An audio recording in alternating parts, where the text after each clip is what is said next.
vision comes to me. Vicious.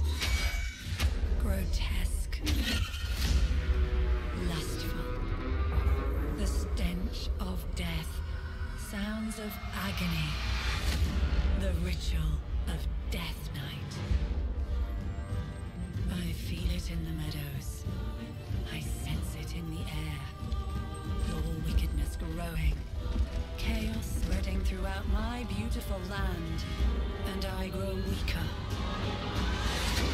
The sword of Cain. The maker of widows. I know you seek it.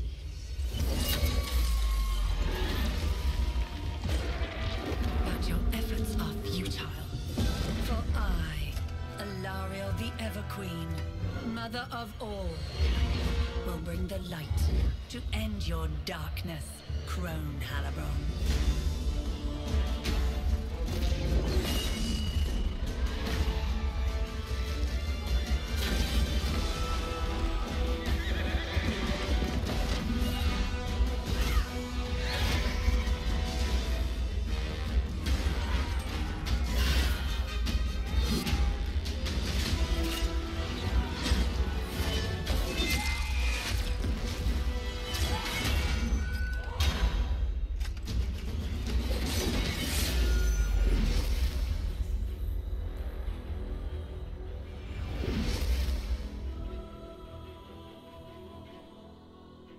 Alright, welcome, boys and girls.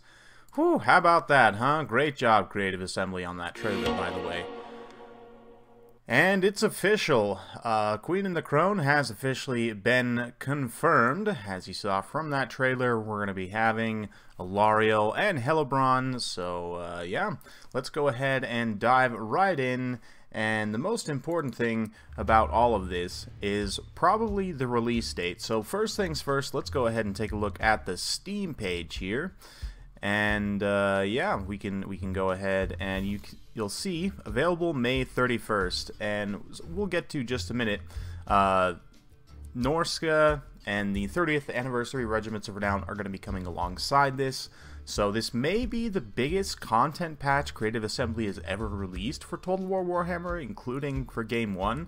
There's so much coming in this patch, but May 31st, so we officially have a date, 2 weeks away. Get excited, guys. Just a short time away, and the game will be getting a lot of updates. It's going to be pretty much a whole new game in a lot of different ways. So let's dive right into the Queen and the Crone and see what's available. So we do have the two new legendary ladies with Halibron and Alariel, new campaign mechanics, Regiments of Renown, new units, and one new hero for the High Elves and a new Lord for the Dark Elves.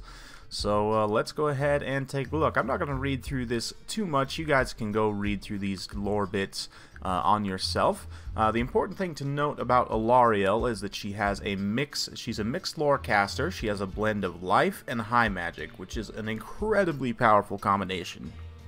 Doesn't say exactly what her spell selection is here, but if she has like healing spells plus Tempest, she's going to be really, really powerful. So already Alariel looking good, not to mention she's pretty beautiful. Great job, by the way, on her model, Creative Assembly. We've got Halibron as well, the Hag Queen of Harganeth. She's going to be a more melee-focused lord. Doesn't really say too much about her battle effects here, so we'll have to wait and see. In terms of the unique units here, we've got Sisters of Avalorn for the High Elves.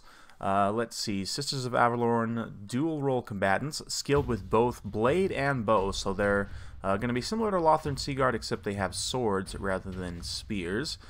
Flaming attacks, martial prowess, magical flaming attacks. Okay, so they have magic flaming ammunition. That's good. Doesn't say anything about armor piercing, but we'll have to see. Shadow warriors, vanguard stock, long range bows. Stay hidden, fire on the move. I think enabling this, yeah, to stay hidden on the move in any terrain while firing in any direction. Okay. Doomfire Warlocks for the Dark Elves. This is going to be Magic Cavalry, similar to Sisters of Thorn, but a melee variant. They don't have any ranged attacks, but they do have 2 bound spells, Soul Blight and Lesser Doombolt. Sisters of Slaughter, also for the Dark Elves.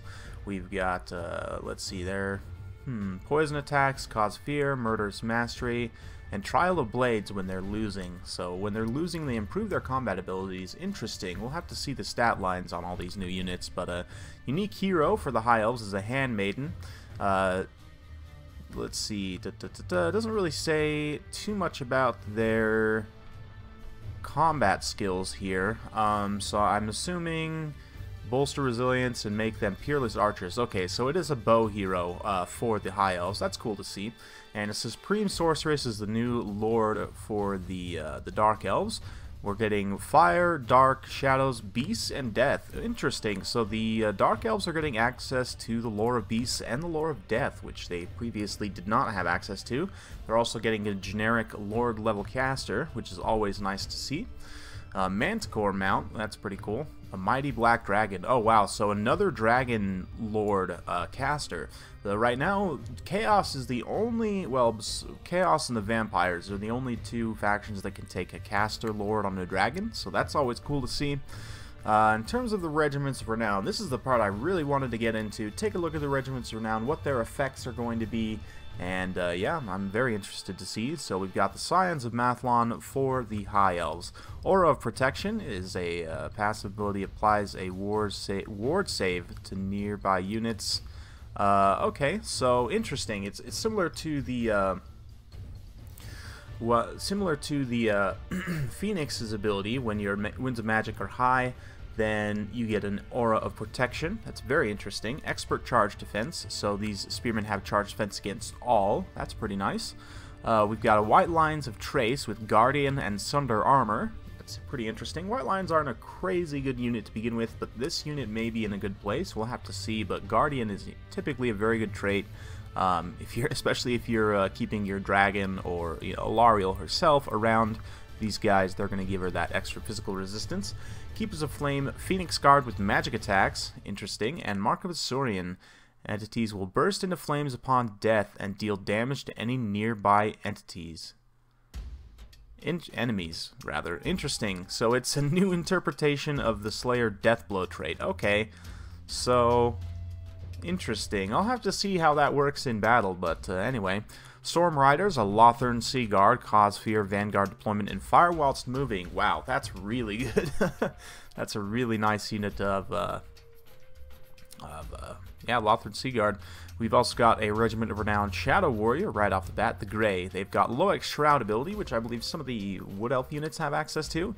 Increases speed and reduces the detection range significantly. Interesting. And they also have Snipe, so they can fire while hidden.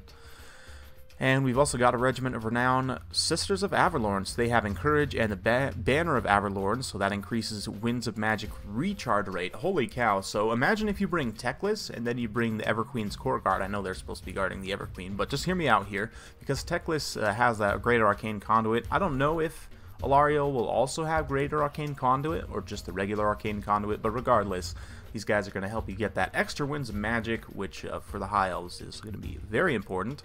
The Fireborn are a unit of Dragon Princes with bonus versus large. Alright, so finally the High Elves are getting a true elite tier, elite killer cavalry. They've also got Flaming Attacks, which is going to be great against all the new nasty stuff, especially against Norsca with their Skin Wolves. These guys are going to be very, very good. Heralds of the... Whoops. Where did it go? Yes, Heralds of the Wind. They're Illyrian Reavers with bows. They've got increased speed and superior melee stats. Hey, I'm not complaining about that. Those are 2 things that the Illyrian Reavers... I mean, they're not super fast, but making them even faster and giving them even better melee stats. Nothing wrong with that. So now we're moving on to the Dark Elf Regiments of Renown. We've got the Helbrenai, unit of Dread Spears with poison attacks, expert charge defense. Yeah, I like the expert charge defense, poison attacks on a low tier spear.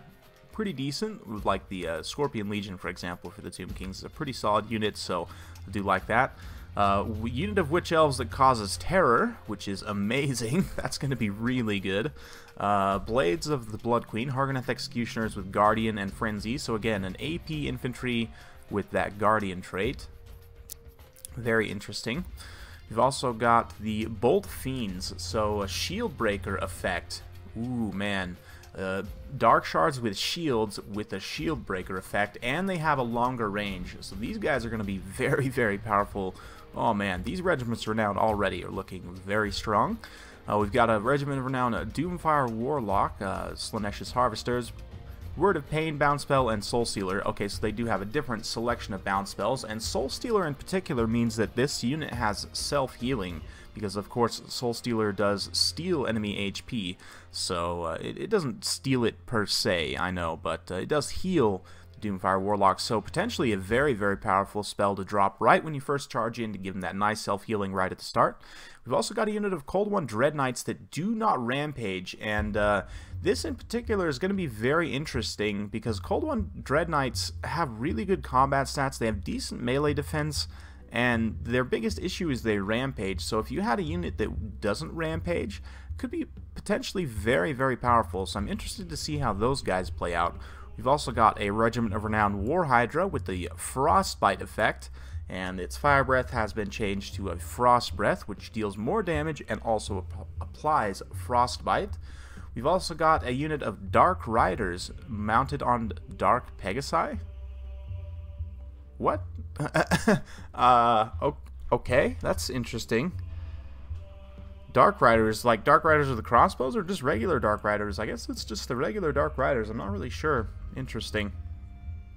And this is one of the parts that's got me most excited. This is not all. The Druki possess a dark and powerful weapon. When blood runs in rivers and the air is choked with death, the chains will break and this monstrous secret will be unlocked. Now, there's no mention in here of a Charybdis, and it's really, for me, the monster that would make the most sense for Creative Assembly to implement for the Dark Elves. So to me, this little hint here says the Charybdis could potentially be coming down the line. It may not necessarily be in right from the start, but or maybe we'll have to do something in-game to unlock it. Maybe you'll have to beat Hellbrand's campaign to unlock it, or maybe you'll have to do something specific in a campaign, like do a specific rite or mission or something. I'm not really sure, but to me this hints very strongly that we could see a Charybdis. A little bit disappointing not to see more units. A lot of these units are just new High Elves and Dark Elves. We don't really get any new monstrous units. Like, I was at least hoping for the White Lion Chariot for the High Elves. I don't think that unit would be too hard to implement, but nonetheless, looks pretty decent so far. I'm very excited to see how these guys play out in battle. And let's go ahead and quickly look at this Q&A page for a little bit more information. It goes through some more about the Queen and the Crone, the Legendary Lords, and all this, which we have already looked through. And here, confirmation that the Regiments of Renown for the Regiments of Renown for all the rest of the Old World races and Norsca will be appearing alongside Queen and the Crone on May 31st. So again, we've got an official date now, so we all can start preparing for that date. It's going to be a lot of fun. So yeah, they will be fighting. Excuse me, they will be fighting for the Vortex. And Alathanar, it didn't say in the Steam page for whatever reason, but Alathanar is confirmed as a free new Legendary Lord for the High Elves. So yeah, Creative Assembly continuing their policy of releasing free Legendary Lords for the various races, and Alathanar is going to be coming for the High Elves. So the High Elves are getting quite a bit new stuff, and yeah, his own personal Shadow Walker unit. So Alathanar will be coming with a unique unit for free, similar to the Shadow Warriors. I'd imagine it'll be maybe have some slight variations, but hey, you can't argue with free content. So and in addition, there's the all the changes they've announced previously, like the Giant Slayers, Ungrim moving to Karak Kadrin, lots of fixes and tweaks. Some additions haven't been mentioned yet, so we'll stay tuned for full patch notes and update notes coming very, very soon. And yeah, any content post-release, this is the same hint here. So this leads me to believe that we're going to potentially see the Charybdis added post-launch, and that it's not necessarily something you have to unlock already in the game. Could be wrong about that, but we'll see. Hopefully we do see some more monstrous units, because as it is right now, the new units themselves, I mean, the lords are cool, a lot of the new stuff seems pretty cool, but the units seem a little bit lacking, especially when you compare to some of the DLCs for Total War Warhammer 1. We got like Squigs, we got the Mortis Engine Corpse Cart, we got, I mean, I guess the dwarfs didn't really get any new monstrous units, but I mean, they're dwarfs, they don't really have any monstrous units anyway. Like, I'm trying to think, for the Empire, I guess they didn't really have anything that had new skeleton or animations. Maybe the War Altar of Sigmar for Volkmar himself, but anyway, just seems like we could use one or two kind of big, flashy, heavy-hitting units that aren't just new elves, you know. But that's just my personal opinion. We'll have to wait and see. Stay tuned for more, guys. There's going to be plenty of content coming. Like I said, I believe this is probably the biggest content release that Total War Warhammer has ever seen. So a big thanks to Creative Assembly. We've had a long time since any new content is released. Some people might even say too long, but Creative Assembly certainly seems to be trying to make up for it in releasing a huge amount of content in this update. So not only are all the rest of the old world races getting their Regiments of Renown, plus a whole new faction in Norsca, the High Elves and Dark Elves are also getting their Regiments of Renown, a slew of new legendary lords, and now just the sad Lizardmen and Skaven will be missing theirs. But hopefully we'll be seeing their Lord Pack announced within the next few months, and we won't have to wait quite as long now that Norsca has been released and resources from that are all freed up. But yeah, hope you guys enjoyed this news update video. Just wanted to get this out as quickly as possible.